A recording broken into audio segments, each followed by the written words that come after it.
Hello, hello. स्वागत है आप सभी का हमारे प्यारे से YouTube channel logical study with Abhishek में। मैं अभिषेक आप सभी का स्वागत करता हूँ यहाँ। और आज के दिन हम globalisation of and the Indian economy globalisation and the Indian economy class 10th का लेसन स्टार्ट करने जा रहे हैं, ठीक है। और इसके साथ ही ये हमारा सीरीज़ का 4th इकोनॉमिक्स का लेसन है और एक और लेसन करके हमारी इकोनॉमिक्स ख़त्म हो जाएगी। देन उसके बाद हम हिस्ट्री पढ़ना स्टार्ट करेंगे, ठीक है। तो चलिए आज हम देखते हैं कि भाई ग्लोबलाइजेशन क्या होता है और उसका इंडिया में इम्पैक्ट क्या पड़ता है। ग्लोबलाइजेशन का मतलब सिंपल सा हम देखें तो आपने इंडस वैली सिविलाइजेशन के बारे में पढ़ा होगा या वैदिक एज के बारे में पढ़ा होगा। तो उस टाइम भी लोग क्या करते थे भाई, एक जगह से दूसरी जगह कनेक्टेड रहते थे। जैसे इंडस वैली सिविलाइजेशन की ही बात करें तो वो अपने ही पैरेलली 4 सिविलाइजेशन थी, मतलब वो चाइना में येलो सिविलाइजेशन थी, ठीक है, इंडिया में इंडस वैली सिविलाइजेशन थी, साथ में अपना इराक वाले रीजन में मेसोपोटामिया की सिविलाइजेशन थी और जाके इजिप्ट में इजिप्टियन सिविलाइजेशन थी या नाइल सिविलाइजेशन थी, ठीक है। तो ये सब आपस में क्या थी, कनेक्टेड थी। अगर मिस्र वालों को या फिर मेसोपोटामिया वालों को कुछ चीज़ की नीड होती थी, वो इंडिया से मंगा लेती थी और इंडिया वालों को किस चीज़ की नीड होती थी, वो मेसोपोटामिया से मंगा लेती थी, ठीक है। इसके बाद आपने वो देखा होगा कि भई सिल्क रूट के बारे में पढ़ा होगा कभी, ठीक है। सिल्क रूट तो वो क्या करता था, सिल्क रूट हमें चाइना, इंडिया को कहाँ से कनेक्ट करता था? नॉर्थ अफ्रीका से करता था और यूरोप से कनेक्ट करता था। तो मतलब पूरा देश या दुनिया क्या है, एक-दूसरे से कनेक्टेड है या कनेक्टेड थी पहले। तो इसे ही क्या भई एक-दूसरे से कनेक्ट करना ही क्या कहा, ग्लोबलाइज़ेशन कहा, ठीक है। और जाके उसका इंडियन इकोनॉमी में क्या इफ़ेक्ट पड़ेगा वो हम देखेंगे। तो इससे पहले हम और बातें करें तो पहले आप लोग क्या करिएगा, चैनल को सब्सक्राइब कर दीजिएगा, वीडियो को लाइक कर दीजिएगा और जाके अपने एक बेस्ट फ्रेंड या 2 बेस्ट फ्रेंड को क्या करिएगा, वीडियो शेयर कर दीजिएगा। जिससे क्या हो भई, हमारे चैनल के सब्सक्राइबर बढ़ें और आपके लिए अच्छा-अच्छा कंटेंट आए। और साथ में बेल आइकन को दबा दीजिएगा, जिससे क्या हो, आपको नए-नए अपडेट्स इसमें मिलते रहें, ठीक है। चलिए चलते हैं बिना टाइम वेस्ट किए कि भाई आज क्या चीज़ पढ़ना है। देखो, तो लेसन नंबर 4 है globalisation and the Indian economy. तो फर्स्ट हम पढ़ेंगे भाई एमएनसी के बारे में, ठीक है। एमएनसी का मतलब क्या होता है, मल्टीनेशनल कंपनियाँ जो किसी बड़ी कंट्री में रहती हैं। मतलब ऑफिस तो अमेरिका जैसी कंट्री में होगा, लेकिन भाई जो प्रोडक्शन हो रहा है वो कहाँ, कोई छोटी-छोटी कंट्रियों में हो रहा है। रीज़न कि भाई वहाँ पे कुछ चीप लेबर हो जाएगा, ठीक है। नेक्स्ट बोला भाई foreign trade and market integration. जैसे क्या हुआ कि आज के टाइम में आप लोगों ने देखा होगा कि भाई एप्पल के फ़ोन, एप्पल की कंपनी कहाँ की, अमेरिका की, लेकिन फ़ोन कहाँ, कहीं भी मिल रहे हैं। तो क्या मार्केट का इंटीग्रेशन हो गया ना, हर जगह मार्केट क्या हो गई, जुड़ गई है, ठीक है। इसके बारे में पढ़ेंगे। फिर जाके ट्रेड बैरियर्स के बारे में पढ़ेंगे कि भई जैसे आपने देखा होगा कि भई कोरोना के टाइम पे चाइना से इंडिया को आने वाला सामान क्या कर दिया, बहुत उसमें ट्रेड बैरियर्स लगा दिए। रीज़न कि भई हम चाइना का सामान नहीं लेंगे। ये हम क्या करेंगे, अपना आत्मनिर्भर हो जाएँगे, ठीक है? कि भई जो हम इंडिया में ही प्रोडक्शन करेंगे और इंडिया का ही सामान यूज़ करेंगे। ऐसी स्पेशल इकोनॉमिक ज़ोन कि भई कुछ ऐसे ज़ोन बनाए हैं गवर्नमेंट ने, जहाँ पे वो क्या होगा भई, प्रोडक्शन होगा और वो सारा प्रोडक्शन जो होगा एक्सपोर्ट कर दिया जाएगा किसी अदर कंट्री में। और ये कौन बनाएगा, तो स्टेट गवर्नमेंट और सेंट्रल गवर्नमेंट मिलके बनाएगी और वहाँ पे को अलग-अलग टाइप की फैसिलिटी प्रोवाइड कराएगी, ठीक है? जिससे हमारे देश की जीडीपी क्या हो, इंक्रीज़ करे। और साथ में भई impact of globalisation in India कि भई इतना सब चीज़ें हो गया कि एमएनसी इंडिया में आ गई या फॉरेन ट्रेड कर रहे हैं इंडिया वाले या ट्रेड बैरियर्स लगा रहे हैं कभी कि भई कोई सामान आए ना आए, इसको कंट्रोल करने के लिए स्पेशल इकोनॉमिक ज़ोन बना रखे हैं। तो इसका इंडिया में क्या इम्पैक्ट पड़ता है। तो आई होप कि आप सभी लोगों को ये सारे टॉपिक्स अच्छे से समझ आ गए होंगे। तो चलिए चलते हैं। फर्स्ट पढ़ेंगे एमएनसी सेटअप और control production in other countries कि भई एमएनसी सेटअप कहाँ हो रही है और का कैसे वो अपना जो कंट्रोल है प्रोडक्शन को, कैसे प्रोडक्शन कंट्रोल कर रही है, कहाँ पे को, किसी अदर कंट्री में। जैसे हमने कहा कि भई एक एमएनसी है वो कहाँ पे को है, रजिस्टर्ड अपने अमेरिका में, ठीक है। अमेरिका को क्या बोलते हैं, यूएसए बोलते हैं। चलिए, यूएसए में उसका हेडक्वार्टर है, लेकिन उसने क्या किया भई, अपना एक प्रोडक्शन हाउस बना दिया कहाँ पे को, इंडिया में बना दिया। तो अब 2 जगह या 2 से ऊपर स्टेट में वर्क कर रही है, तो इसीलिए क्या बोलते हैं मल्टीनेशनल कंपनी कि भई एक जगह स नहीं होके बल्कि अदर अदर कंट्रियों में क्या कर रही है, काम कर रही है। तो चलिए इसमें पढ़ते हैं कि भई इसमें क्या है इसका मतलब? तो set up production jointly with some of the local companies कि भई क्या होता है, कोई बड़ी कंपनी कुछ छोटी-छोटी कंपनियों के साथ मिलके क्या करती है, जॉइंट वेंचर करती है और साथ में किसी लोकल कंपनी के साथ मिलके क्या करती है, काम करती है। और जाके बोल रहे हैं jointly production provide money for additional investment and latest technology for production. अब जब बड़ी बड़ी कंपनी थी कोई यूएसए की, वो इंडिया में आई, ठीक है? इंडिया में क्या करा उसने कोई छोटी कंपनी से या फिर कोई बड़ी कंपनी से मिलके कहा कि भई हम दोनों साथ में क्या करेंगे, काम करेंगे। जैसे हम बोलते हैं कि भई एप्पल की कंपनी है या फिर बोल सकते हैं आपने फोर्ड गाड़ी सुनी होगी, ठीक है? फोर्ड। फोर्ड कहाँ की कंपनी है? फॉरेन कंपनी है, ठीक? लेकिन वो इंडिया में आती है और इंडिया में क्या करती है आपको प्रोडक्शन करती है। तो क्या फोर्ड वाले आपको अपनी फैक्ट्रियाँ खोलेंगे?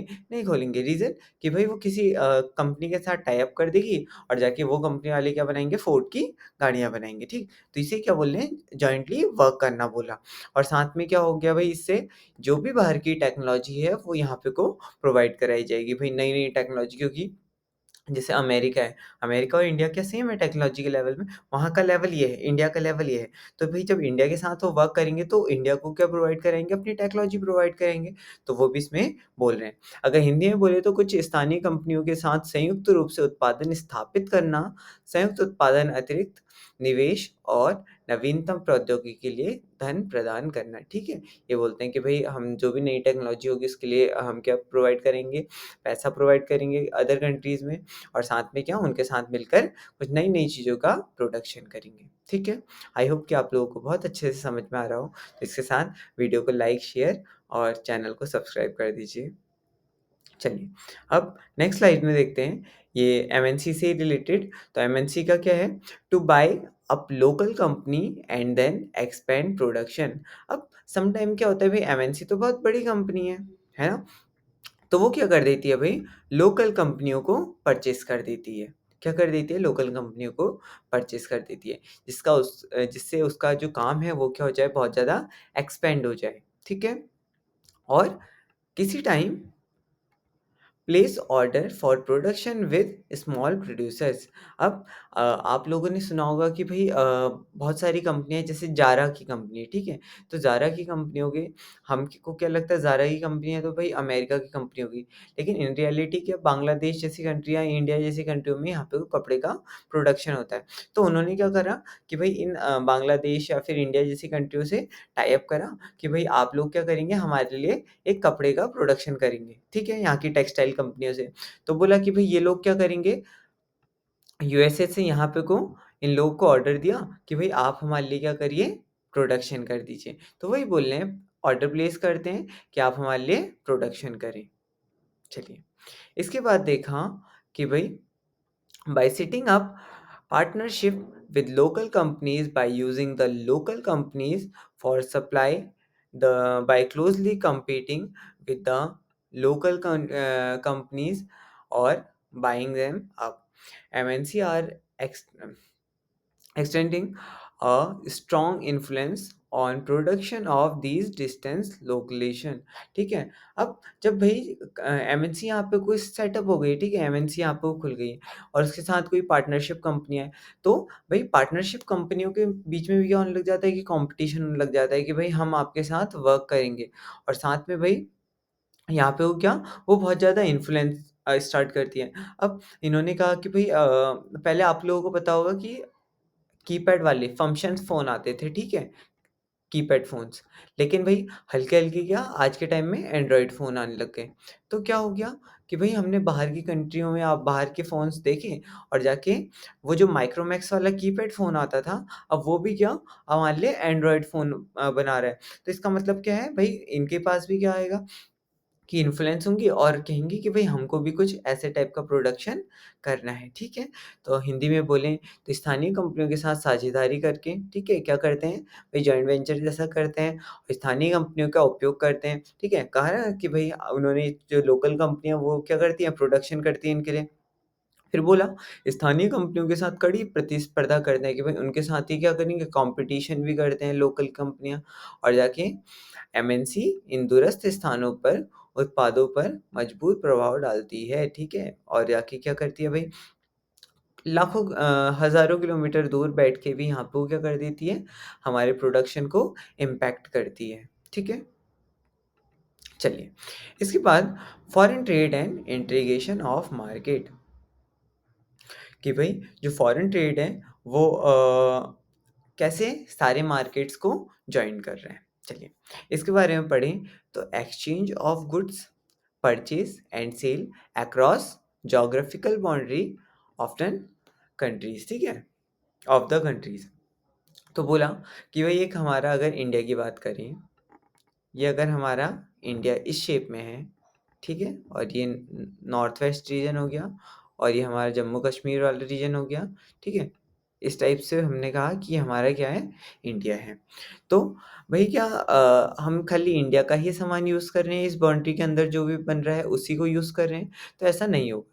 रीज़न कि भाई हमने अमेरिका का भी सामान यूज़ कर सकते हैं, ठीक है, या फिर चाइना का भी सामान यूज़ कर सकते हैं, या किसी अदर कंट्री का भी सामान यूज़ कर सकते हैं। तो बोल रहे हैं कि भाई ये जो foreign trade integration of market है, इसमें हम क्या करेंगे कि भाई एक्सचेंज ऑफ गुड्स होगा, कि भाई हम सामानों का क्या करेंगे, अदला-बदली करेंगे।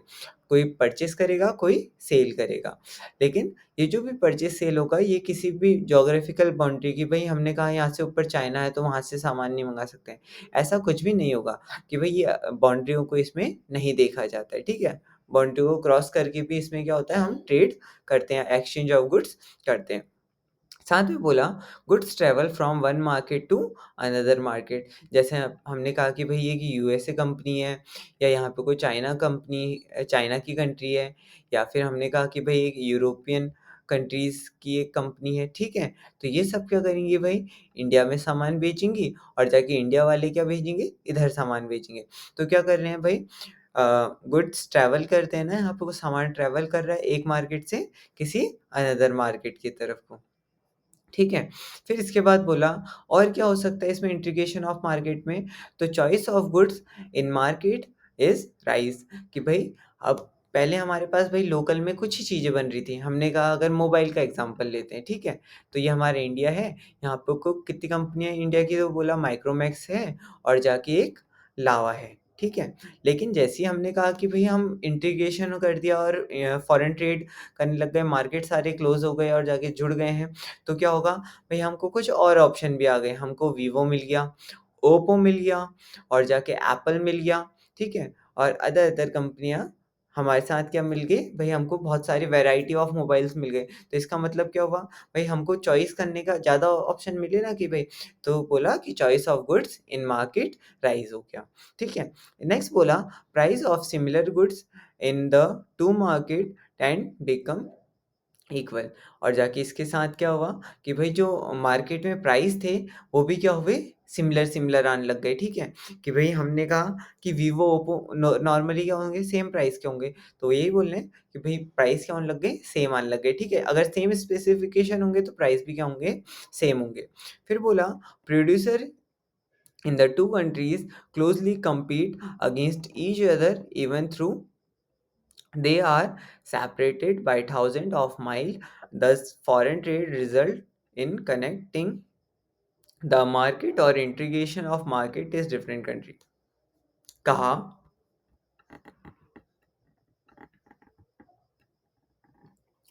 जो प्रोड्यूसर ऑफ टू कंट्री, मतलब कि भाई यहाँ पे को भाई बहुत दूर दूर किलोमीटरों के, थाउजेंड ऑफ किलोमीटर्स दूर क्या कोई कंपनी है, या कंट्री में एक कंपनी सेटअप है, लेकिन वो फिर भी क्या कर रही है, दूसरी कंट्री को इन्फ्लुएंस कर रही है, और उसके साथ जुड़ के क्या कर रही है, काम कर रही है, अपना सामान बेचती है और वहाँ का सामान खरीदती है।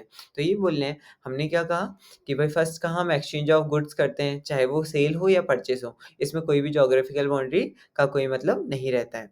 और जाके कहा कि भाई गुड्स क्या करते हैं, ट्रैवल करते हैं एक मार्केट से दूसरे मार्केट की तरफ, और जाके इससे क्या हुआ कि भाई हम पे वैरायटी ऑफ गुड्स बढ़ गए, और साथ में क्या मार्केट में क्या हमारी जो भी चॉइस है वो इंक्रीज हो गई, मतलब कि हम पे ऑप्शन इंक्रीज हो गए, और जाके इनने कहा कि भई जो भी गुड्स के सामान है अगर उनमें सेम सेम स्पेसिफिकेशन है तो उनके प्राइस भी क्या होंगे? इक्वल होंगे। और कहा कि भई ये जितना भी काम हो रहा है ये हज़ारों किलोमीटर दूर कोई कंपनी या कंट्री में सेटअप एक कंपनी का करती है, काम करती है इसमें। ठीक है? चलिए, अब भई हमने कहा कि अमेरिका से इंडिया सामान आ रहा है, चाइना से इंडिया सामान आ रहा है, तो कोई उसे रोकने का काम करेगा? तो कोई ट्रेड बैरियर लगाएगा? जैसे आपने देखा होगा कि भई टोल टैक्स लगते हैं, तो उसमें बैरियर ही तो होता है ना? तो वही कह रहे हैं कि भई कोई बैरियर भी लगता है यहाँ पे को? तो हमने कहा कि भई हाँ, कोई ना कोई बैरियर यहाँ पे को लगेगा। कौन लगवाएगा? तो इंडियन गवर्नमेंट लगाएगी, ठीक है? तो बोला various restrictions which are used by the government to increase और डिक्रीज फॉरेन ट्रेड कि भाई ये गवर्नमेंट के द्वारा लगाए बहुत सारे रेस्ट्रिक्शंस होते हैं जो क्या करती है किसी का भी इंपोर्ट या एक्सपोर्ट को इंक्रीज और डिक्रीज करवाती है या फॉरेन ट्रेड को घटाने या बढ़ाने का काम करती है। अब घटाएगी क्यों? हमने कहा कि भई हम फ़ॉरेन से अमेरिका से क्या ले आए? एप्पल कंपनी ले आई, ठीक है? क्या ले आए? एप्पल कंपनी इधर पे को ले आई, उसने सेटअप कर रहा है यहाँ पे को। अब क्या कर रही है भई एप्पल के फ़ोन बना रही है और यहाँ पे वो बेच रही है। लेकिन चलो एप्पल नहीं मानते, ठीक है? यहाँ पे वो ओप्पो बोलते हैं। ओप्पो या वीवो की बात करते हैं। लेकिन अब जब वो इंडिया में एंटर करा, तो इंडिया वालों को क्या होगा कि भई यहाँ पे को लावा और माइक्रोमैक्स जैसी कंपनियाँ भी तो हैं। अगर ओप्पो वहाँ पे को ₹10,000 का मिल रहा है और यहाँ पे को ₹10,000 का बिक बिक रहा है, ठीक है? लेकिन हमने कहा कि भई इंडिया में जो माइक्रोमैक्स का मोबाइल है वो ₹12,000 का बिक रहा है। तो अगर तुम नॉर्मल सी बात है कि इंसान कौन-सा मोबाइल खरीदेगा? ओप्पो का खरीदेगा, माइक्रोमैक्स का खरीदेगा। क्योंकि ओप्पो सस्ता है तो ज़्यादातर लोग क्या खरीदेंगे? ओप्पो का खरीदेंगे। तो इससे ज़्यादा सीधे लात किसके पड़ गई? हमारे इंडियन कंपनी वालों को। तो इंडिया गवर्नमेंट क्या कहेगी कि भई हम ओप्पो को आने से तो मना नहीं कर रहे हैं, लेकिन हम क्या कर देंगे इसमें ₹2000 का टैक्स लगा देंगे, जिससे वो क्या हो जाएगा भई हमारी जो इंडिया की कंपनी है माइक्रोमैक्स, उसी के बराबर उसका भी प्राइस हो जाएगा, ठीक है? तो इसीलिए बोल रहे हैं कि यहाँ पे वो क्या इंक्रीज़ और डिक्रीज़ करने में क्या ट्रेड बैरियर लगाते हैं, कौन लगाती है? तो गवर्नमेंट ऑफ इंडिया लगाती है। ठीक है? साथ में बोला government use trade barrier to increase और decrease foreign trade and decide what kind of goods and how much of each should come into the country कि भई कंट्री की गवर्नमेंट ये डिसाइड करती है कि भई कितना ट्रेड करेंगे, कितने क्वांटिटी में होगा और साथ में क्या सामान आएगा, क्या सामान नहीं आएगा और साथ में कह रहे हैं should come into the country, ठीक है? और क्या सामान आना चाहिए, क्या सामान नहीं आना चाहिए, सब कौन देखेगा? हमारी गवर्नमेंट देखेगी, ठीक है? हिंदी में पढ़ें तो सरकार विदेशी व्यापार को बढ़ाने या घटाने और यह तय करने के लिए व्यापार बाधाओं का उपयोग करती है। व्यापार बाधाएँ क्या? ट्रेड बैरियर का यूज़ करती है या उपयोग करती है कि कौन से प्रकार के सामान कितना प्रत्येक प्रकार का माल देश के अंदर आना चाहिए, ठीक है? कि वो डिसाइड करेगी वे कितना सामान, किस टाइप का सामान हमारी कंट्री के अंदर एंटर होगा। चलिए, अब स्पेशल इकोनॉमिक ज़ोन की बात करते हैं, ठीक है? स्पेशल इकोनॉमिक ज़ोन एक ऐसा स्पेसिफ़िक रीज़न है किसी भी कंट्री के अंदर जहाँ पे को भई कुछ सारी मतलब क्या होंगी कंपनियाँ ही होंगी, ठीक है? वहाँ पे को काम होगा, प्रोडक्शन होगा और वो सारा क्या होगा एक्सपोर्ट कर दिया जाएगा, ठीक? तो बोला setting up of industrial zone by the central and state government to attract foreign country companies to invest India which have would world class facility, ठीक है? वहाँ पे वो क्या होंगी भाई वर्ल्ड क्लास फैसिलिटी होंगी, इलेक्ट्रिसिटी होगी 24/7 की, वाटर फैसिलिटी होगी, रोड होंगी, ट्रांसपोर्टेशन होगा, स्टोरेज की फैसिलिटी होगी और एजुकेशन फैसिलिटी होगी, ठीक है? तो भई हमने कहा कोई हमारा ये भारत है, भारत में कुछ स्पेसिफ़िक हमने एक ज़ोन बना दिया, ठीक है? जहाँ पे वो क्या होगा खाली काम होगा किस चीज़ का? जहाँ पे वो फॉरेन कंट्री कंपनीज़ आएँगी, ठीक है? फॉरेन कंपनीज़ आई और यहाँ पे को उनको क्या सभी टाइप की फैसिलिटी प्रोवाइड कराई। किसने कराई? तो स्टेट गवर्नमेंट कराएगी और सेंट्रल गवर्नमेंट कराएगी, ठीक है? चलिए, अब इसके साथ एक क्वेश्चन है कि भई इंडिया का फर्स्ट स्पेशल इकोनॉमिक ज़ोन कहाँ पे को सेटअप हुआ? ये आप कहाँ लिखोगे? कमेंट बॉक्स में लिखोगे, ठीक है? और अभी लिखना है, क्योंकि आप बाद में भूल जाओगे। तो कहा कि भई कौन-सा स्पेशल इकोनॉमिक ज़ोन इंडिया में खुला, वो भी क्या फर्स्ट टाइम, ठीक है? चलिए। नेक्स्ट बोला कि हमने बात करी, अभी तक का हमने कहा कि भई इम्पैक्ट ऑफ ग्लोबलाइज़ेशन नहीं ग्लोबलाइज़ेशन देखा जहाँ पे हमने कहा एमएनसी यहाँ खुल गई, ठीक है? फिर हमने कहा कि भई उसके बहुत सारे इम्पैक्ट पड़ रहे हैं, यहाँ पे को राइज़ ऑफ हो जा रहे हैं, हमारे पे ऑप्शन बहुत क्रिएट हो जा रहे हैं। फिर हमने स्पेशल इकोनॉमिक ज़ोन देखा कि भई स्पेशल इकोनॉमिक ज़ोन कुछ ऐसी स्पेसिफ़िक एरियाज़ हैं, जहाँ पे वो क्या सारी फॉरेन कंपनीज़ आएँगी, ऐसी कंपनियाँ आएँगी जो क्या एक्सपोर्ट के लिए काम करेंगी, ठीक है? और साथ में क्या हमारे देश की जीडीपी तो बढ़ाएँगी, लेकिन साथ में क्या उसको सेंट्रल गवर्नमेंट या स्टेट गवर्नमेंट बहुत सारी टाइप की फैसिलिटी प्रोवाइड कराएँगी। अब ये सब जब खुल गया तो भई यहाँ पे कोई इम्पैक्ट तो होगा ना कुछ ग्लोबलाइज़ेशन का इंडिया में, तो वो क्या हुआ बोला, ठीक है? तो बात कर रहे हैं ग्रेटर कॉम्पिटिशन अमंग प्रोड्यूसर्स कि यहाँ पे क्या भाई कॉम्पिटिशन बहुत ज़्यादा इंक्रीज़ हो जाता है। Both local and foreign producer has been of advantage to consumer कि भाई स्थानीय और विदेशी उत्पादों के बीच बढ़ी हुई प्रतिस्पर्धा से उपभोक्ताओं को क्या हुआ लाभ हुआ। तो हमने कहा कि भाई हम पे यहाँ पे को वीवो का भी मोबाइल आया और जाके माइक्रोमैक्स का भी मोबाइल हुआ। लेकिन पहले माइक्रोमैक्स क्या कह रहा था कि भाई हम 12,000 रुपये का फ़ोन बेचेंगे। अब उन्होंने कहा कि भाई 10,000 रुपये में अगर वीवो का फ़ोन मिल रहा है तो वो अपना क्या करेगा रेट घटा देगा या फिर जो भी उसमें नई-नई स्पेसिफ़िकेशन है कुछ और ज़्यादा एडवांसमेंट करेगा। तो इससे क्या होगा सीधे से कंज़्यूमर का फ़ायदा होगा। कंज़्यूमर का फ़ायदा होगा तो भई भारत सरकार किसके लिए वर्क कर रही है? हम लोगों के लिए कर रही है। तो ये क्या होगा जन कल्याण हो जाएगा, ठीक है? पब्लिक वेलफेयर हो जाएगा। साथ में बोला this is greater choice before these consumer who now enjoy improved quality and lower price for several product being the advantage of consumer कि भाई हमने कहा इसके साथ दो अगर हमने कहा हम पे 2 प्रोडक्ट हैं, ठीक है? कोई एक ए कंपनी का, कोई बी कंपनी का। अब भई दोनों के रेट क्या अलग-अलग होंगे? नहीं होंगे।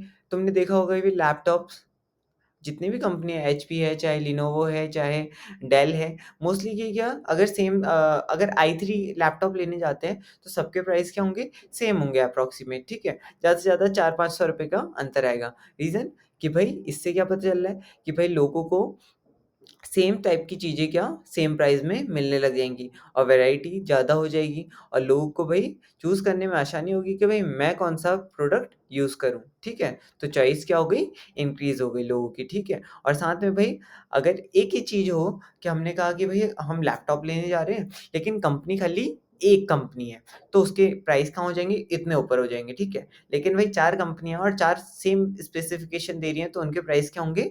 कम होंगे। रीज़न कि भई प्राइस कम होगा तो वो चाहेंगे कि भई हमारा सामान क्या लोग ज़्यादा पसंद करें।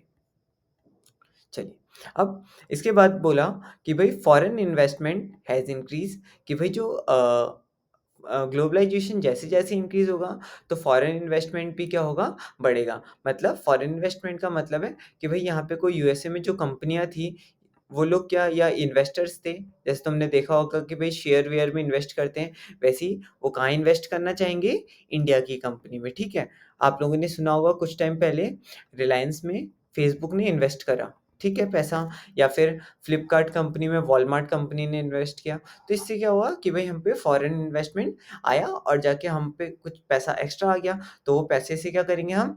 इंडिया की जीडीपी या फिर इंडिया के लोगों के लिए काम कर पाएँगे, ठीक है? नेक्स्ट बोला increase competition has encourage top Indian companies कि भाई जो कंपटीशन है वो क्या हो गया इनकरेज करता है टॉप इंडियन कंपनीज को to invest in new technology and produce method and raise their production standards, ठीक है? कि भाई हमने कहा कि हम जैसे जैसे फॉरेन इन्वेस्टमेंट आया या ग्लोबलाइजेशन बढ़ा तो इसमें जो भी इंडिया की कंपनियां हैं उनको भी क्या होगा कंपटीशन इंक्रीज होगा कि भई हम कैसे अपनी जो कंपनी का है प्रोडक्शन इंक्रीज़ करें या कैसे नई-नई टेक्नोलॉजी लाएँ।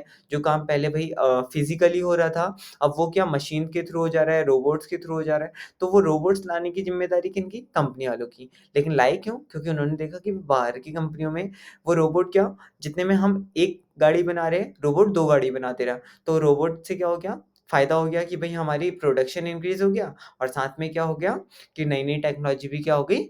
आने लग गई, ठीक है? फिर साथ में कहा कि भई प्रोडक्शन स्टैंडर्ड्स भी अच्छे होने चाहिए कि भाई लोगों को हेल्दी इन्वायरमेंट अवेलेबल कराना चाहिए, ठीक है? सबके लिए वहाँ पे को फैसिलिटी होनी चाहिए। ऐसा ना हो कि भाई वहाँ पे को पूरा कंपनी खोल रखी है लेकिन लोगों के लिए पीने के लिए पानी नहीं है या वॉशरूम नहीं है, ठीक है? तो भाई कहाँ जाएगा? घर जाएगा क्या पानी पीने के लिए? वहीं पे तो पिएगा ना। तो ये सारी फैसिलिटियाँ भी क्या वहाँ पे वो मेंटेन होनी चाहिए, ठीक है? चलिए, इसके बाद बोला globalisation has enable some large Indian companies to emerge as multinational. और वही कहा वैश्वीकरण के कुछ बड़ी भारतीय कंपनियों को बहुराष्ट्रीय मतलब एमएनसी के रूप में उभरने में सक्षम बनाया, ठीक? तो हमने कहा कि भाई जैसे-जैसे ग्लोबलाइजेशन इंक्रीज़ हुआ, तो क्या खाली यूएसए या चाइना की ही कंपनियाँ इधर को आएँगी? नहीं, कोई इंडिया की कंपनी भी बाहर जा सकती है। तो ग्लोबलाइजेशन के थ्रू हमारी इंडिया की कंपनियाँ भी क्या मल्टीनेशनल कंपनियाँ बनने लग गई। जैसे हम क्या कह सकते हैं भाई अपना एसबीआई हो गया, एसबीआई की ब्रांचेज़ अदर कंट्रियों में भी खुलती हैं, ठीक है? साथ में रिलायंस हो गया या फिर टाटा कंपनी हो गई, टाटा की गाड़ियाँ तो बाहर भी बिकती हैं, ठीक है? उस चीज़ की बात कर रहे हैं। तो हमारी इंडिया की कंपनी भी क्या हो गई मल्टीनेशनल कंपनियाँ बनने लग गई और साथ में बोला create new opportunity for companies provide service particular those involve information technology. और साथ में बोला कि विशेष रूप से सूचना प्रौद्योगिकी मतलब इंफॉर्मेशन टेक्नोलॉजी से संबंधित सेवाएं प्रदान करने वाली कंपनियों के लिए नए अवसर पैदा किए गए, ठीक है? कि भाई जो भी आईटी में वर्क कर रही है उनको सर्विस प्रोवाइड करने के लिए क्या मिली भाई नई अपॉर्चुनिटियां प्रोवाइड कराई गई। कैसी अपॉर्चुनिटियां प्रोवाइड कराई गई? भाई उनको थोड़ा स्कीम के थ्रू फ़ायदा पहुंचा दिया। जैसे हमने कहा कि भाई कोई एजुटेक कंपनी है, एडुटेक कंपनी है मतलब कि जो क्या कर रही है पढ़ाई करा रही है या ऑनलाइन कोर्स भी कर रही है। अब वो क्या भाई खाली इंडिया में ही ना बाँट के कोई फॉरेन कंट्रीज़ के साथ भी टाई अप कर रही है कि भाई हम आपकी कंट्री को भी क्या पढ़ाएँगे। तो क्या हुआ कि भाई हम पे अपॉर्च्युनिटियाँ इंक्रीज़ हो गई ना कि हमने आईटी के थ्रू क्या दूसरी कंट्री के बच्चों को पढ़ाना स्टार्ट कर दिया। ठीक है? चलिए, आपके लिए क्वेश्चन है कि भई special economic zone first India में कहाँ पे को खुला था? तो तब तक के लिए वीडियो पे बने रहिए। वहीं वीडियो को लाइक कर दीजिएगा, कमेंट करिएगा आपको कि कौन-सा पोर्शन अच्छा लगा या और क्या चीज़ करना चाहिए हमें इम्प्रूवमेंट और साथ में कहा कि भई 2-4 दोस्तों को शेयर कर दीजिएगा जिससे भई हमारे सब्सक्राइबर इंक्रीज़ हो जाएँ और हम टाइम टू टाइम और अच्छी-अच्छी वीडियो आपको प्रोवाइड कराएँ और साथ में बेल आइकन दबा दीजिएगा जिससे क्या आप पे सारे नए-नए अपडेट्स या फिर नोटिफ़िकेशन टाइम टू टाइम आते रहें, ठीक है? मिलते हैं नेक्स्ट वीडियो में, तब तक के लिए जय हिंद, बाय।